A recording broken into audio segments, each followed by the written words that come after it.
I'm gonna talk about something, and we gonna have a discussion. Okay, I didn't understand for the longest time, and hear me out. This is why, because when you collect these transformers, right? Keyword transformers.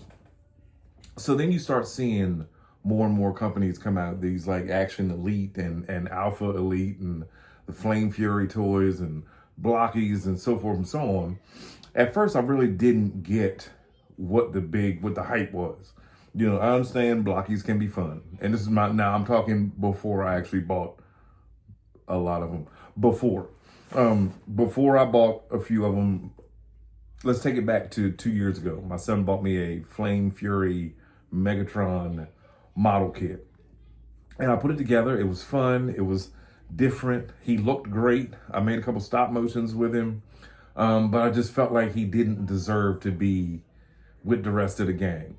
I know segregation went out the window in 1965. I'm just saying, I just felt like he needed to be on a different shelf somewhere. So my question to you all is, do you mix your non-transforming with your transforming toys? Do they all go together? You know what I mean? Like, or do you like, if you get the Dinobots, do you get the Blockies version and put them off over here? Or do you take like the other models? Well, let me explain. So today I'm scrolling through YouTube, and all the families here, grandkids, grandbabies, everybody's home. And so when it was time for them to eat and feed and all that carrying on, I come in here.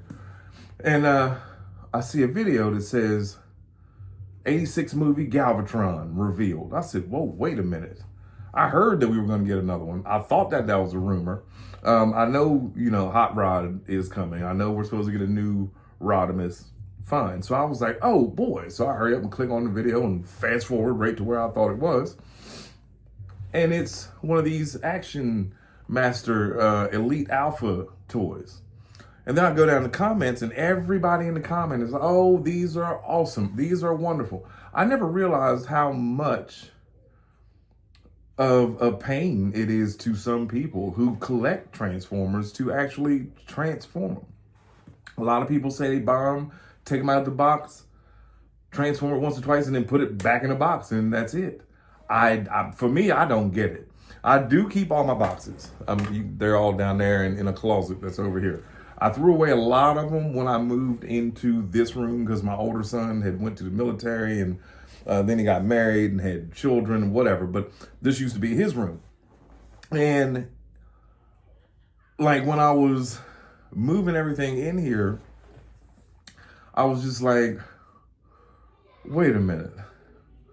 Do I put like my model, the one model over here, or do I put this over here and leave it, away from the rest of them? But I had to make room because I had everything at first. I had everything out in the garage because we didn't park in the garage. So I just had one long wall. Like our gym is on one side, like punching bag, workout station, the workout bench, exercise bike. And then, but my toys went all the way rest around or whatever. And so I started getting rid of the boxes. But for the most part, the whole point of what I'm saying is I kept all the boxes from as many of them as possible. Now, if it's a big box or like a Titan box or whatever, yeah, I kept those. But there's people that literally take them out of the box, look at it, admire it, and then put it back. I can't be that person. I will never be that person. If I'm buying, I'm playing with it. That's just me. But I didn't realize, like I said, looking at the comments, there's a lot of people that just don't want to transform. Now, I understand when it comes to like MP36, that's something you do on a special occasion. It better be like a birthday, Christmas, Easter. Other than that, leave them in one of the two modes. Masterpieces, I get that. I get masterpieces aren't necessarily all that much fun to transform back and forth. So it just didn't dawn on me as a collector that there's people that don't like to transform them. Like they just like to have it. And then if y'all don't know if y'all have ever seen MGO's like behind the scenes, like he's got toys still in the sealed box. It looks like a toy store where he was like recording from. And I was like, this is crazy. Now I do see some people buy stuff, leave it in the box and like decorate their rooms with it. I get that. And I actually tried that because I put my toys back in the boxes, like after I played with them, the ones that had the clear case, and then had decorated them when my office used to be my wife's office, which is next door. And it looked cool. I did. I loved how it looked. It looked like I was walking into a toy store. But at the end of the day, I eventually agreed and decided to do it this way. Just have Decepticons on one side, Autobots on the other side, play space in the middle, and I can switch them out. Or I can slide over to the middle, that can slide over there, vice versa. And same with the Autobot Dollhouse HQ. That can slide over or whatever. This should not be in frame. But yeah, I can slide that over. Every once before I used to have it so that was up against the wall and the window was in the middle. But I like it how it is now. Point of the matter is, do you all buy stuff and not take them out of the box? Or have you got caught up in these? Because this, after buying this one and the one from Transformers 1, and then I got Swoop, and like I said, the lucky day was the day that a couple days ago, I just went in, grabbed 2 boxes and was like, let's see what happens. And I pop out with these. It was like God said, you know what? I'm going to show you how cool these really are. And they are just the cutest little things. But notice where I picked it up from. They're over here. They're over there on their own little shelf, or like on a specialty shelf. I'll put it that way. I do have Swoop mixed in with the Dinobots up there only because I got Power of the Prime Swoop 2 days ago on the day after I got Blocky Swoop. And I thought that was that's just God. So, but I was like, you know what? I'm gonna put them together. And just because that's all the Dinobots that I have. You can't really see it that well, but they're all up there up against the wall. So the point being is that I myself am not that guy to be able to buy something and look at it and be like, oh, that's cool. I'm glad I own it, and put it back. Because I was always the first person to say, you can just go back to the store and look at it on the shelf if that's what you want to do.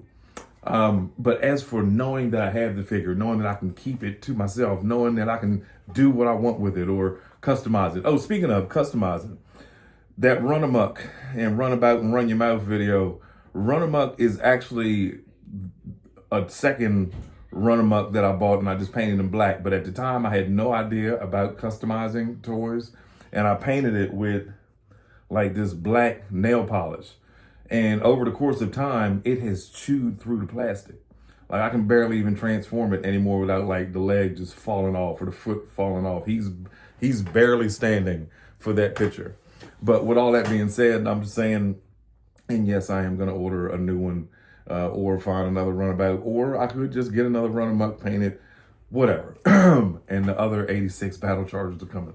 But, ladies and gentlemen, let me know down in the comments, what do you think? Do you collect non-transforming toys? What do you think about these like Action Elites and the Super 7s and the whatever? Now, if it was Marvel or DC or whatever, I get it. That's you know what I mean? That's an action figure. But to me, a Transformer should transform. Nothing against Blockies, nothing against, you see, I have them. I'm just saying, what do you do with yours? It's your buddy, the 14th Prime.